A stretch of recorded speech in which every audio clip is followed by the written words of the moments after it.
Good evening, students. You will find that Thursday nights will be the time that I, sometimes rather late, that I try to do a video summarizing your work and my thoughts about your work and about the assignment for the previous week. Tomorrow, probably in the afternoon, you'll be having posted the assignment for next week, which will involve the first chapters of Genesis and some different strategies and reading those chapters.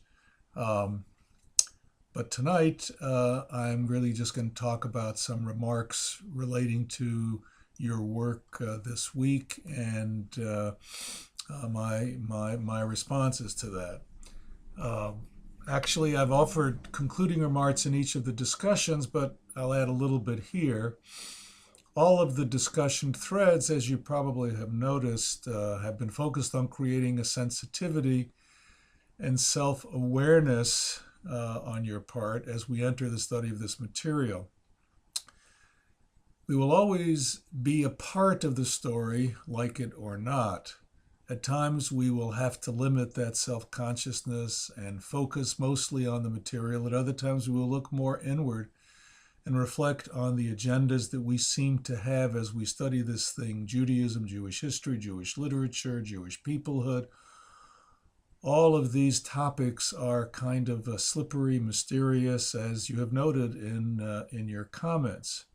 So let's go discussion by discussion, article by article. Just a few comments to make here.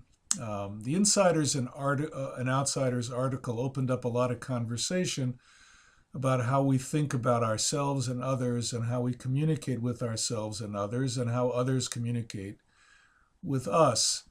Many of your comments and insights and metaphors, the rope metaphor and other kinds of ways of thinking about this, were quite insightful and really presented me with new and different ways of thinking about this subject, which I've been looking at for a long time.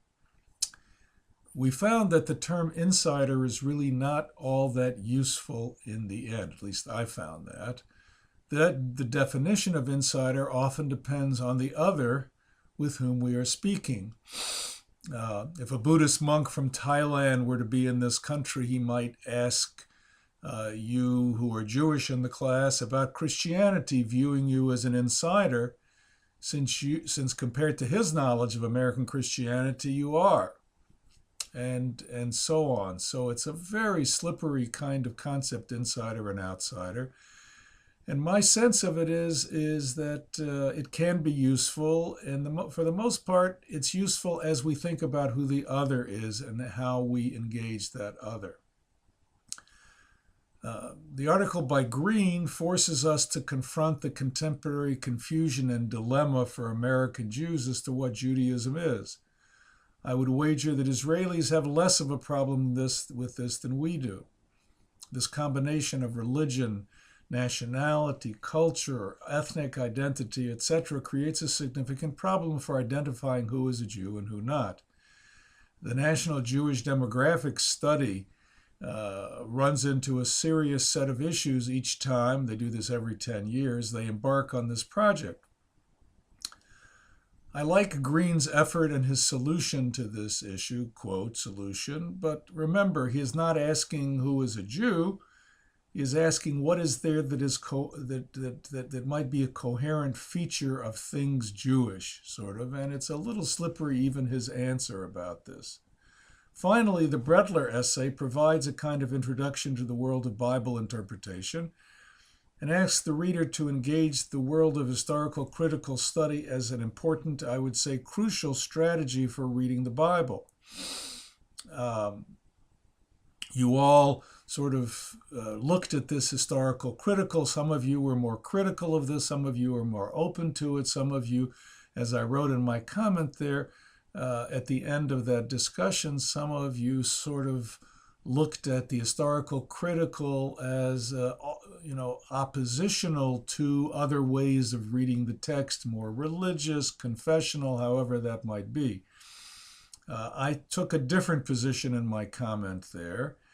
And you can read that there, but I really don't see those things as necessarily oppositional, in conflict with each other. I think they're much more complementary. Brettler asks the reader, in fact, to engage the world of historical critical study, I would say, as an important and, in fact, crucial strategy for reading the Bible. But it's not the only one.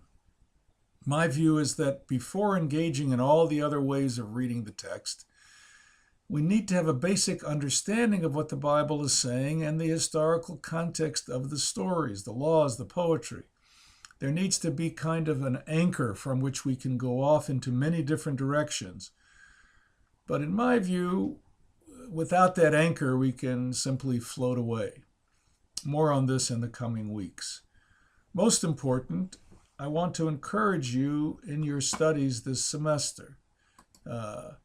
You have demonstrated in this first week that you have the talent and the ability to make great progress in the course of the semester. Your postings were excellent, often brilliant. I was extremely impressed. Keep up the good work. Please don't fall behind. Please continue to engage each other. The power of online learning is in the interactions, not just with the teacher, but with your fellow students. You should also know that I am eager to interact with you both in the discussion board and offline through email, phone, or Skype. I will be posting office hours, and I'll be happy to speak with you then or Skype with you. We could also arrange for a synchronous experience, that means live, where we could all be together, perhaps during office hours or another time for a video chat, to discuss issues of interest or a particular text. When I finally post my introduction, which will be there sometime soon, you will learn there that I'm very much interested in this whole enterprise called online instruction, online learning, online courses, and trying to figure out ways to improve it, ways to make it more connectable to you, ways that you can not so much feel the distance, but feel engaged both with other students, with the teacher. This video is one way to think about it, but there might well be other ways. There's a new feature that's going to be on the in the discussion board, which will allow you yourselves easily through Schoology to record audio in the discussion, to record video. Actually, I tried to use it tonight from home and it didn't work, but they're still working on that, and hopefully in the next week or two, those problems will be solved. So this is really an invitation after this first week to continue the excellent work you've done so far, and to continue to engage these issues, and an invitation to engage with me as well. If there are issues you want to continue to think about or to actually engage other students, we can create other discussion forums. We can do a variety of things. I will post a kind of coffee shop discussion forum where you can raise whatever issues, post whatever links you would like to on the website so other students can benefit from your own background and from the things that you've found. So good night to all of you, and I'll be back in touch tomorrow, probably tomorrow afternoon, with the next assignment.